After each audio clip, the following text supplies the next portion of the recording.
Mrs. Peach, Thrifty Living. I'm so happy you're here today, and we have another episode and a glimpse in my life, episode 6. If you have not watched any of these, maybe you will go back to episode 1 and watch them all the way through if you think it would be something you would enjoy. In a playlist, along with several of my other, I have a playlist for my all my food, any kind of cooking or anything, my music, all the music that's on my channel. And I have another one for a list for all my shorts.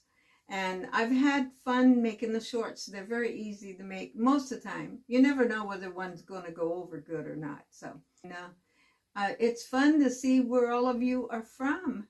So, and I like to hear your memories and what you shop for and what you like too. So that's fun for me too. Glimpse in my life, part 6. As I left off last week, we went to the neighborhood church, and we had heard there was a young man going to preach there that could sing and play the piano. And so some of us girls got together and decided to go over there. And he was handsome. He was very interesting to listen to when he preached. He could play the piano and sing. And I think all of us girls probably had a little crush on him that night. We knew he was single. So we was able to we had a youth service the next night at our church, and we asked the youth leader if they would consider having him come over and preach for us the next night. And he did. Now, he paid attention to me instead of all the other girls and asked me for a date. And of course, as I've told you before, our dates were going uptown and getting a Coke. And then, of course, he would come and visit at the home where my parents were also. Been in Bible school, and he had gotten out, and he had a series of revivals set up that he was going to be preaching throughout California. Usually 1 week, sometimes 2-week revivals, and he had that all scheduled out already. So after it didn't take us long, and we knew we was in love. Here I am 17, and he was 19, or right at 19. I think he was 19 when we got married. So while he was gone, we called each other from time to time, very rarely, because remember in those days, long distance, it cost a lot, we thought. Really nothing compared to what we pay now.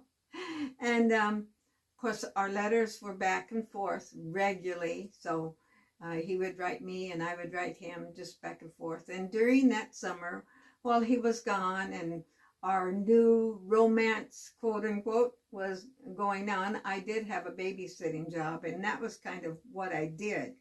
And I had no plans for after I got out of school. Really, in those days, at least in my circle of friends, we didn't really have a lot of plans, and a lot of times the girls got married when they was very young, and that was kind of what we did, is we got married after we got out of school. During those times of him preaching, he always stayed in the pastor's home. They didn't put you up in hotels like they do now a lot of times, so he would be at the pastor's home. And so it was in the summer, probably in June, and in December we got married. He came home. We had our church wedding. My mama made my dress.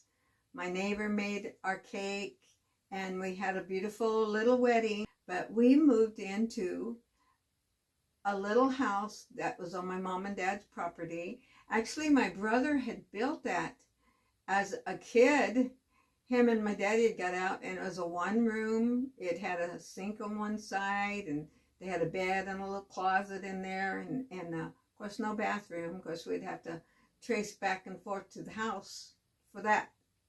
And that's where we moved into. We settled in, and we heard they had a little church and they needed a pastor. So we started driving back and forth, and it wasn't like a week or two later. We was married 2 weeks, and we became pastors of that little church.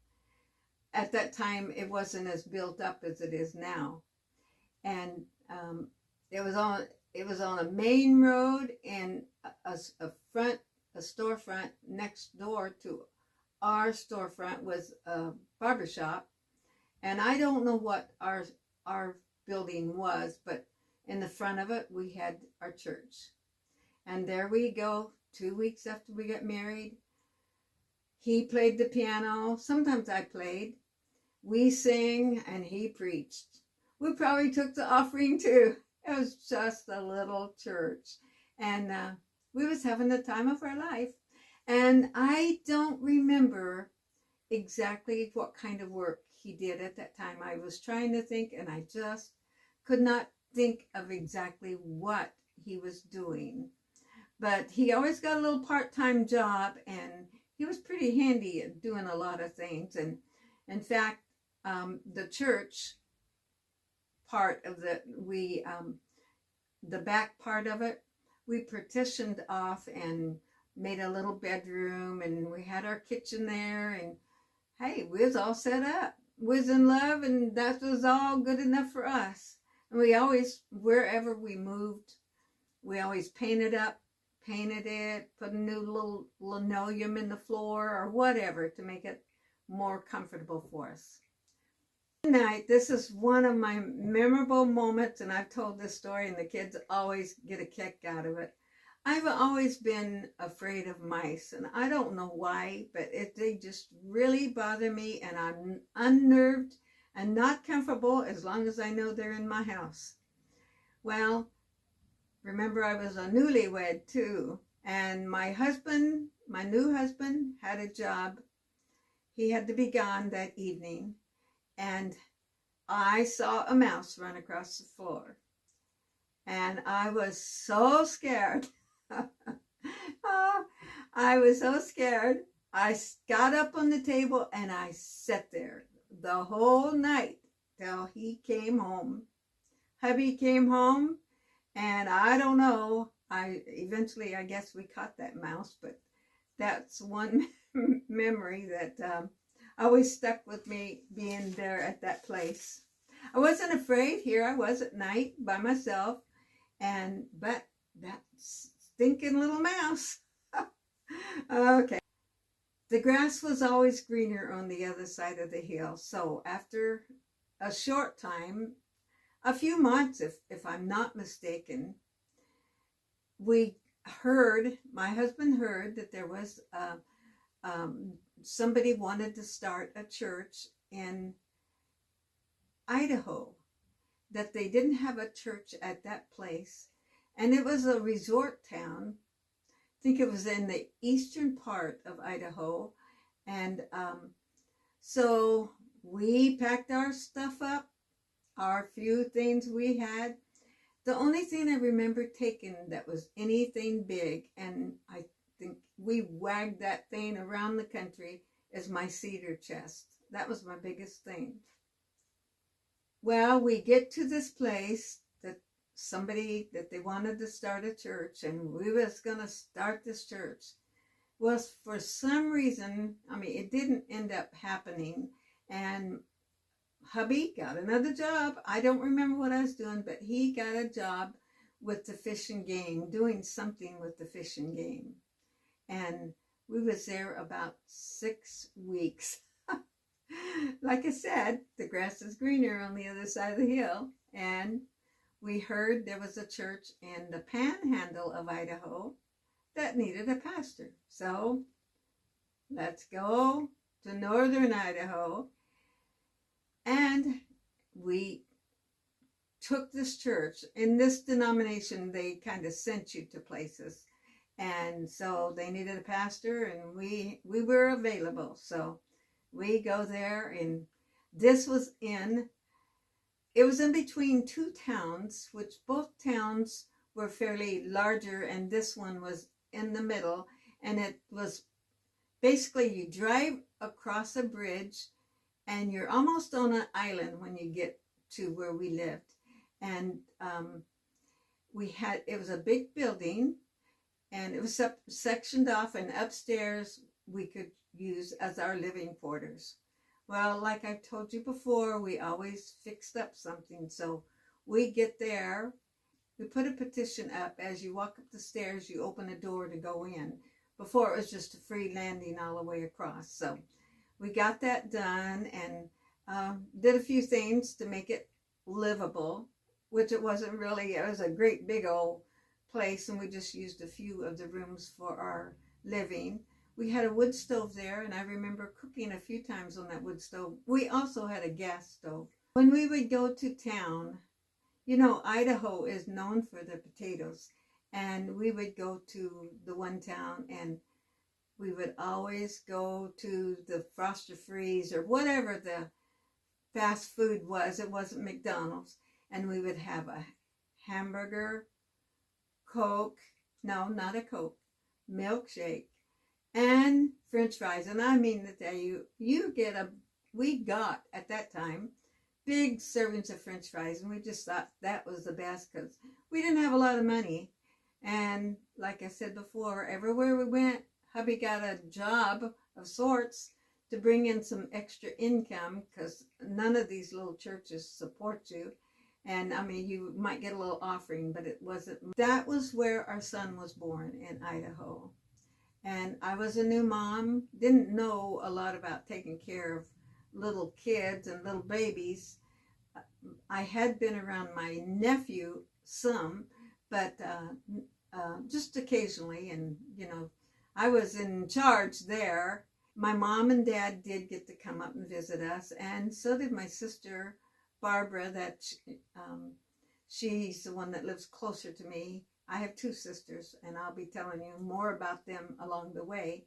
But Barbara and her husband and 3 children came up to visit us, and we had a wonderful visit. That's the main visit we had from family. I do remember my doctor's name was Dr. Bonebreak. I do that. We was almost surrounded by water, and a lot of times, I mean, literally, my husband could take, if he could throw the right way, throw the fishing pole out the window, upstairs window, and probably get it in the water if he was a good throw. So more than once, he would think he's going to go downstairs to pray. He'd see his fishing pole there and go fish instead. Oh, anyway.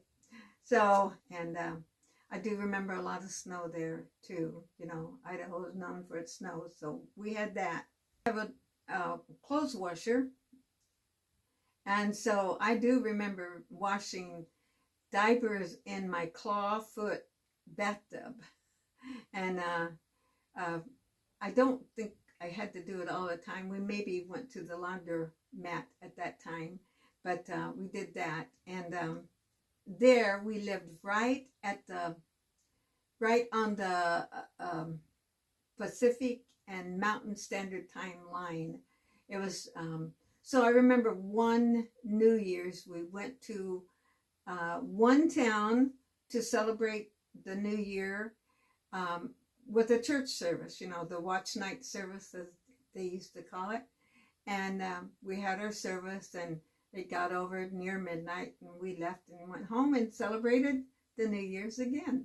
So that I always remember is one of the things. Visited the few members we had there pretty often. That was because we didn't have family there. And I remember eating bear there for the first time. Now, I think I remember it being good at that time. You know, in the last 30 years, I've been a vegetarian, but at that time I ate it, and I thought it was pretty good stuff.